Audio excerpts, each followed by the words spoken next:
I'm Ed Begley Jr. You might see me on Young Sheldon or Best in Show or St. Elsewhere if you're old like me. Many shows I've been in, Pineapple Express for God's sake. But I'm here right now, FaceTime with Todd Wharton. Happy holidays, everyone. So the 2021 New York City Rockefeller tree lighting ceremony went off without a hitch. But with the new Omicron variant that's happening around the world, New York City was not taking any chances.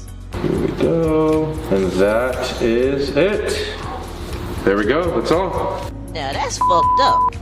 We'll be right back with actor Ed Begley Jr. So welcome back, everybody. So my guest tonight is an Emmy and Golden Globe nominee. You actually know him from the show right now, Young Sheldon, and he's also an environmental activist. But let's take a look at a clip. Lab assistants are usually upperclassmen. I believe I've been at this university long enough to be considered. You've been here 2 weeks. Hey, 16 days if you count orientation. Sheldon, there's a wait list of students who've applied for that position. I just can't give you special treatment. Not with that attitude. Tell you what, I'll think about it. Should I come back or should I wait? Come back. I'll wait. I thought about it. No. Please welcome to the show a great man, Ed Begley Jr. Great, Todd. Thanks so much for having me on, buddy. Yeah, thank you for being on. This is great. First of all, we'll get into it quick because there's other things we should definitely talk about more, what you're doing in the present. You're obviously very well known for being an actor, great shows, St. Elsewhere, like you said before. If you're old like us, definitely remember it. But you've been in so many great films. A lot of people definitely know you. You did the remake of Ghostbusters, which is incredible. And people definitely look this man up. He's been around the block for a long time. But let's really talk about right now what you're doing for the world. It's important to me. It's important to so many people around the world. You're an environmentalist and a huge activist at that. Tell me about how you got started in this and what inspired you to do this. There were some good influences back in the 50s and 60s and some bad influences. Very good influence was my father. Right. He wasn't really an environmentalist, but he lived through the Great Depression. He was the son of Irish immigrants. So I learned to turn off the water, turn off the lights, save strings, save tinfoil. You didn't waste was the idea. I learned that from him. And he died within a few days of the first Earth Day. So that he was a very good influence. Also, I was in Boy Scouts, so I got to see nature up close and personal. And I thought it was something worth, taking care of. And I was inclined to do that as a young man. And then the negative stuff, that weighed on me more than the positive, of course. I grew up in smoggy LA, that it was horrible, choking smog back in the 50s and 60s. In 1970 with the first Earth Day, I was very inclined to do something. Also, the Cuyahoga River caught fire outside Cleveland in 1969. Correct. That was a very negative event that occurred that led me to want to do something to protect our water. We had the Santa Barbara oil spill in 1969 before the first Earth Day. So people really got motivated. But the first question I asked with all the people assembled on Earth Day, I went, this is great for one day. What do we do in the other 364? Right. What's the game plan? And people said, well, we're going to clean up the air and clean up the water. I went, sign me up, because I knew the air was very, very dirty. I lived with it. I had trouble breathing, and I'm not an asthmatic, but I couldn't catch my breath as a young kid, trying to play outside. And so I got involved to try to get the air cleaner. And let me tell you, because we have to focus on the challenges before us. We can't neglect the dangers we face, but we also have to celebrate our victories, Todd. And look at what we did in LA with the air quality. We have 4 times the cars in LA from 1970 to that first Earth Day, millions more people, but a fraction of the smog. The smog is not the same. It's not worse. It's better. I mean, the air is better. The smog is going away. Right. So we've done a good job, and we need to continue to. There's still people, let me be crystal clear. Don't listen to that first part without the second. Correct. The second part is people still living with smog, live near the ports of Los Angeles, the ports of Long Beach, near all these shipping facilities, fulfillment centers, diesel trucks, and freeway interchanges. There's people now in LA and elsewhere breathing very bad air still. We have to clean it up for them. We're not done. But we've proven that we can do it with an area as big as the Southland, an economy that big, and businesses thrive, because guess what? Business people like to breathe clean air too. They want their kids to breathe clean air, and they want it themselves. So we've proven that we can do something positive if we put our minds together. Yeah, and I agree with you totally. First of all, congratulations on putting forth all your efforts in helping the world, especially the environment, the air, everything. A lot of people talk about it, and a lot of people like to make comments online, but there's really not a lot of people that actually go out and really dedicate their lives, because you're doing something that's very selfless, right? Even though you're looking out for yourself and your family, what you're actually doing is you're creating a more healthy environment for the future that me and you are not going to see. That's why I say it's selfless, because you're doing it for people you're never going to meet. You know, I mean, you may meet them in your next life, right? But that's why being a humanitarian like yourself is very selfish. So I applaud you for that. And we actually have something in common. You were mentioning, you know, polluted this and that. And I mean, you grew up in Buffalo. I mean, Lake Erie is definitely the cleanest water ever. And I actually lived in Buffalo for over 2 years. My brother lives up there right now. He's been up there for 20 years. And I love Buffalo. I mean, I lived in Amherst for almost 2 years, in Williamsville. So was that definitely another thing that sparked you to do this as well? I mean, LA obviously has its issues, but coming from Buffalo, where they always make fun of the water, did that add to you wanting to do more for the communities?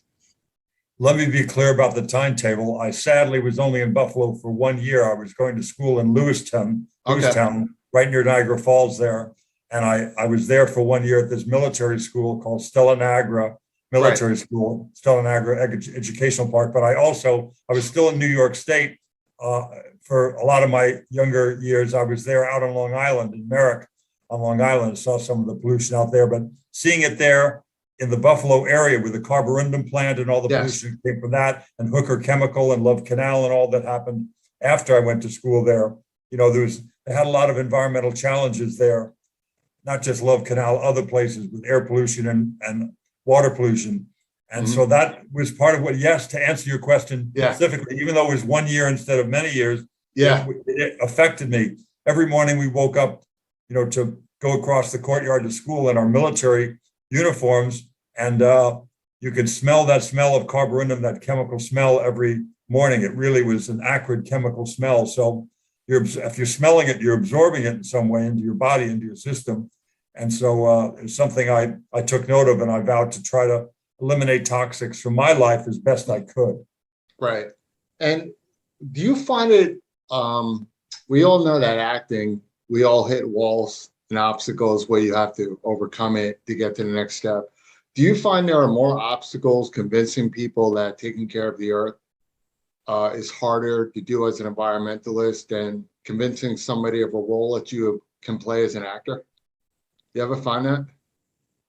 Yeah, it is a challenge to get through to some people, and you know, you're playing another kind of role, I suppose, the role of a leader to try to convince people. But the script that I use is real. It's more a documentary than a fictional account movie. You know, it's stuff from people who have won Nobel Prizes. You know, I know a lot of Nobel Prize winning scientists, people with PhD after the name, and they have told me the details about the challenges we face environmentally. Right. So I trust them. I don't just get it from, quote, the internet. You know, I look to people with degrees that have published their work in peer-reviewed studies, people like Neil deGrasse Tyson, people like, you know, Jane Goodall is a friend of mine. Dr. Sylvia Earle is a friend of mine. Barute Galdekos with the orangutans in Borneo, a friend of mine. These are people, scientists who've done a great thing, preserving wilderness, preserving chimpanzees and many other primates, orangutans and what have you. So I'm just very proud to know these people and get good scientific, solid information from them and others. And that's what I urge everybody to do. Yeah. If you're really in doubt about something scientific, you know, look up in the peer-reviewed studies what's being said in scientific journals about it. Go on a college campus. I'll roll the dice on that. You might get somebody at a college campus who has views different from mine, but odds are you're going to get good science, somebody teaching in a college environment, very good odds are such. So that's what I would urge people to get good science, and don't just get it from the internet, whatever your point of view. You're running a risk.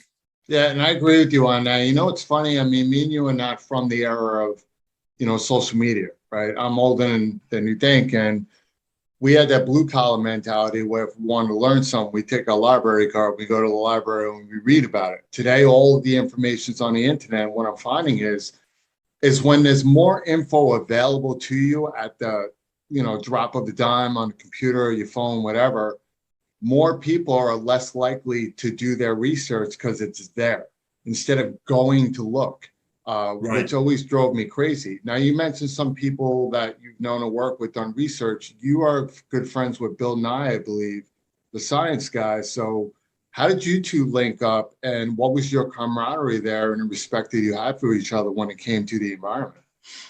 We were both and remain on the board of the Union of Concerned Scientists Advisory Board. We're not on the working board, we're on the advisory board. Bill and I, we became friends through that and other different, environmental events and science events we went to together. He got a car, an early on electric car called the EV1. I had one myself. He moved very happily for me down the street from me. He was just 3 doors down from my house in Studio City, a house I lived in for 26 years. I moved a mile east of there now, but we're still in the general neighborhood. And he's a dear friend, a wonderful guy. He's, he knows a great deal about a good many things. So I look to him for advice on important matters as well, because he is in touch with world-class scientists like Neil deGrasse Tyson and others himself, and looks for the best data and doesn't start spewing some stuff just based on a hunch or something you read on the web. It's got to have some backing with good peer-reviewed studies in scientific journals.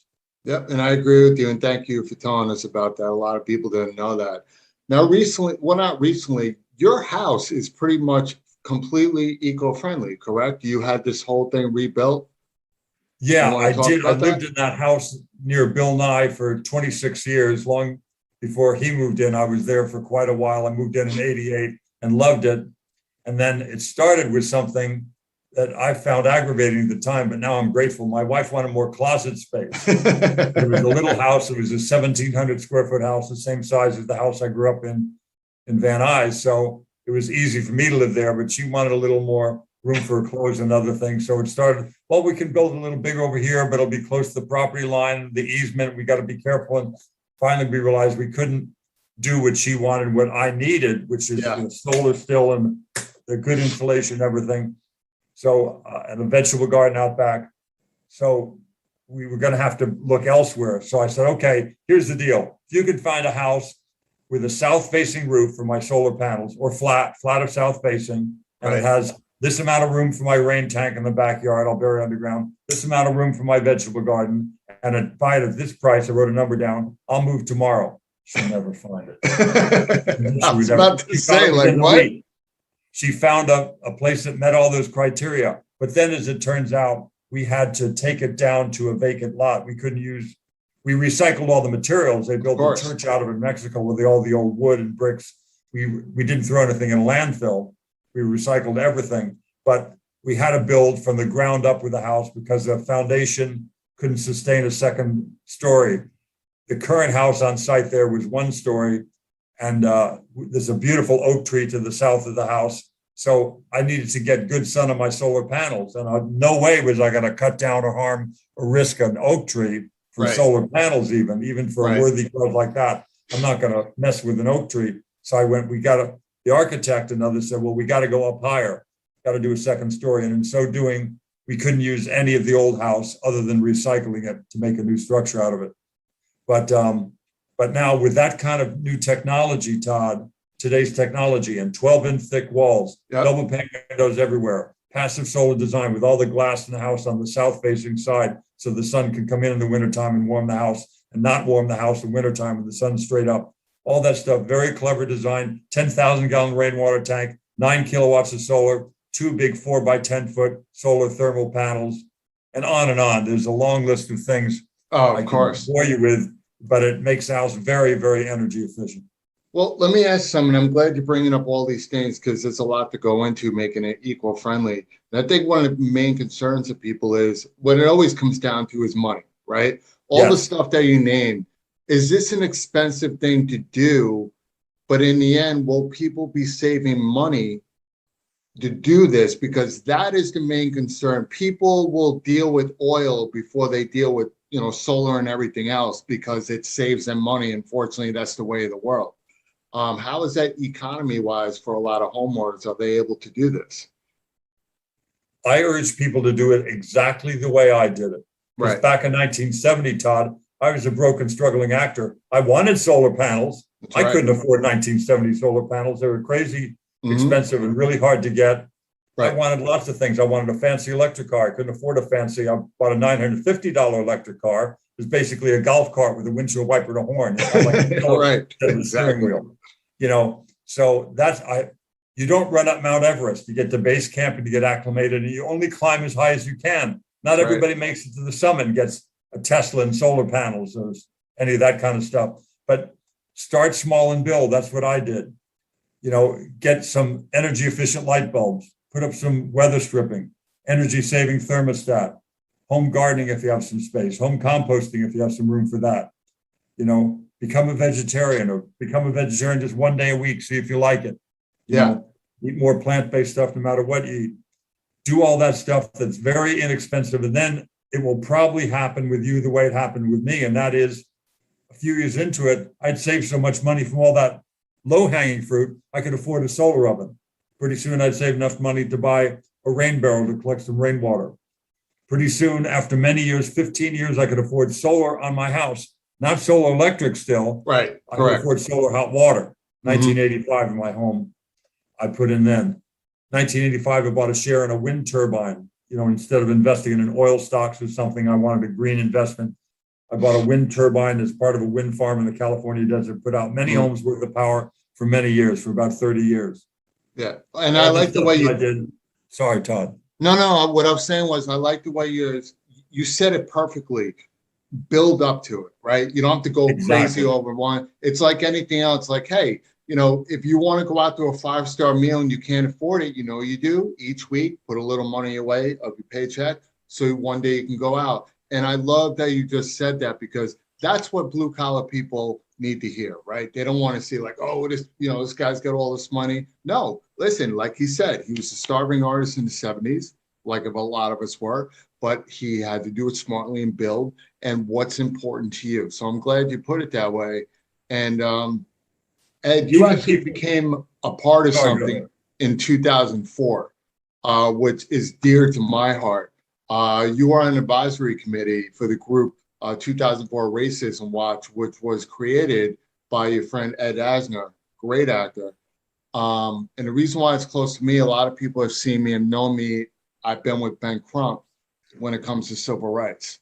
A couple of cases here in New York, I was with him and Kia on Harold, and I'm actually honoring him next year in Times Square at the Global Humanitarian Awards in Times Square, because I'm actually the founder of New York City's Humanitarian Awards.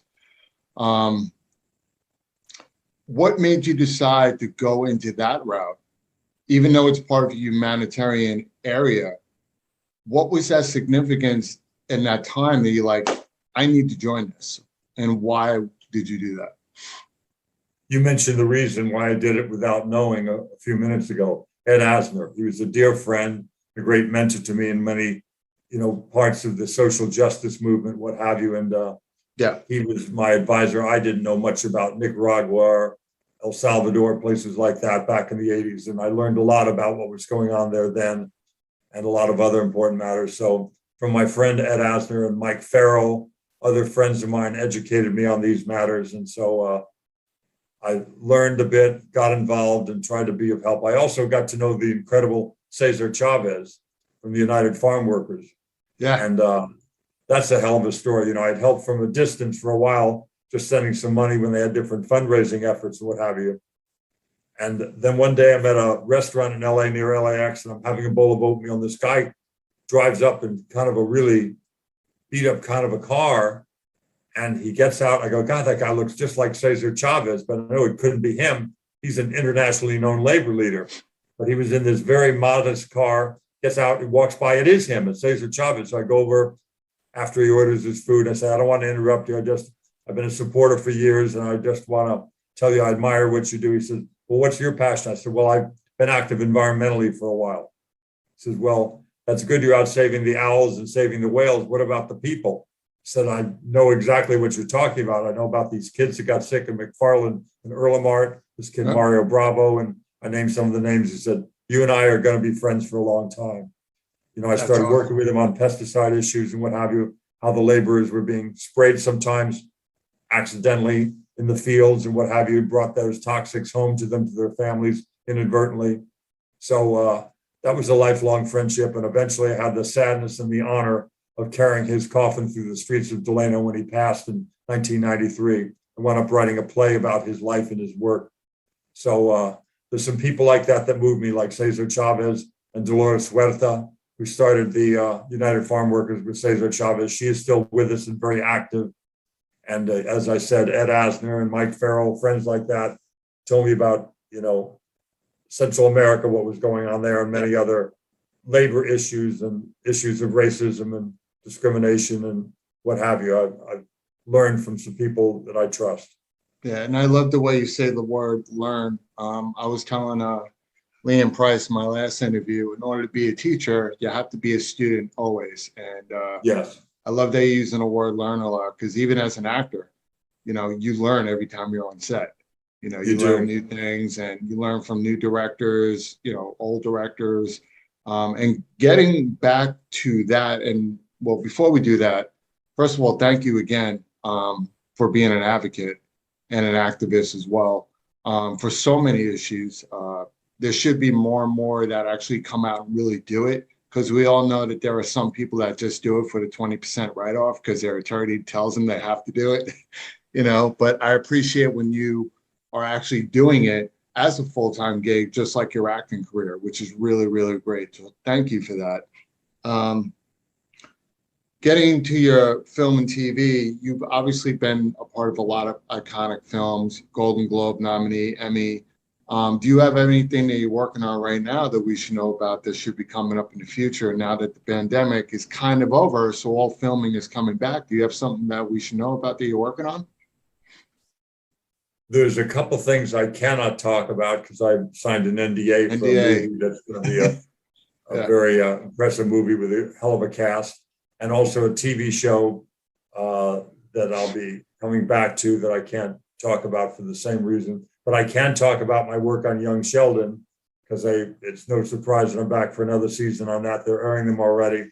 And Mr. Mayor, that wonderful show with Ted Danson. Yep. So I'm blessed to still be working. I'm 72 years old now and working more than I ever have, and just grateful. I don't care if you're a used car salesman working the storm door industry. If you're still working after 54 years in any business, you're one lucky person. So I am that lucky person.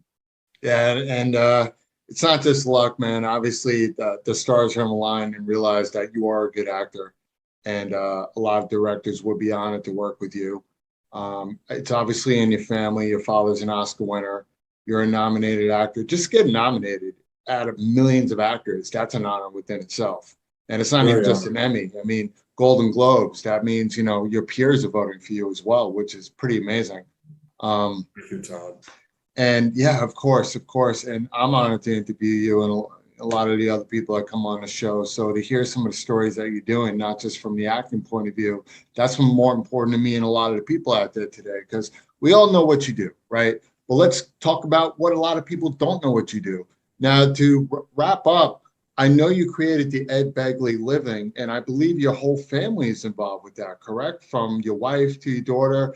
What decision made, well, not what decision, your whole family decided, let's do this together. Was that a hard sell, or did you all come together and said, let's do this as a family?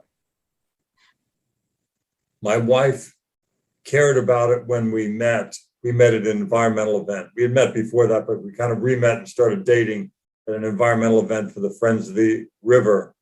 And so that meant a lot to me, that she cared about the environment. She was told that she was named after Rachel Carson, because her name is Rochelle Carson. Right. And her parents cared deeply about that writer and that activist, Rachel Carson. So she has a pedigree from that and some of her other works that she did before we met. And, you know, I admit some of the things that I do are things that she's not as interested in, she's very much cares about the way things look.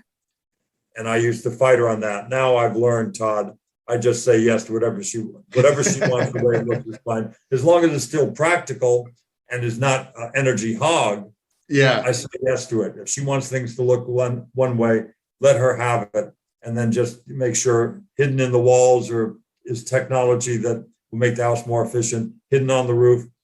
We have 9 kilowatts of solar, Todd. You can stand at the back south end of our property, get up on a ladder, look at the roof and go, this Ed Begley's a damn liar. I can't see one damn solar panel on the roof of his house. It's a flat roof. You'd think you'd be able to see it even up on a tall enough ladder. There's a little parapet wall that's only this big. It's literally like 3 or 4 inches high. But the lowest panel on the roof is just below a fraction of an inch below that little tiny wall, if you will, if you can call something like that a wall, a ridge. And then they slope up at an angle that doesn't violate that position. And so you can't see any panels from anywhere on the property on any normal size ladder. And she gets what she wants. She didn't want to look at solar panels. Personally, I don't care. I like to see solar panels. It makes me think, hey, that person's doing a good job. That's right. But if you don't want to see them, the architect and her didn't want to see them, fine by me. She gets to have what she wants and I get to have what I want. And sometimes they complement each other. Yep. And that's what a marriage is, right? At the end of the day, the women runs the world, right? Just do what they do, take care of them, get a solar panel for the walk-in closet to make sure that electric is working for her so she doesn't have to try to find. And very, very cool, man. I love it. Congratulations on young Sheldon, by the way, and on the new season, which is great. And I believe your friend Dee Dee Pfeiffer, also a client of Anthony's, they got another season of Big Sky, which is great. So you guys are doing awesome, and I appreciate you. Yeah. So Ed, thank you so much for being on FaceTime with Todd Wharton. Thank you for all the work you're doing for the environment. Congratulations on all your success as being an actor in film and TV. We really appreciate you, Ed. Thank you, Todd. Thanks for having me on. You got it. Have a great night. Have a happy holiday, and I'll see you soon, all right? Look forward, buddy. Ed, first of all, thank you for being a guest on FaceTime with Todd Wharton. And thank you again for all the work that you've done for the environment and continued success on your acting career. We look forward to seeing you in a lot more great roles. So guys, until next time, have a great holiday season. And if you're not living a passionate life, then whose life are you living? Take care, everybody. I'll see you soon. He is the most interesting man in the world. I'm not always on YouTube, but when I am, I make sure I'm subscribed to FaceTime with Todd Wharton. He's thirsty, my friends.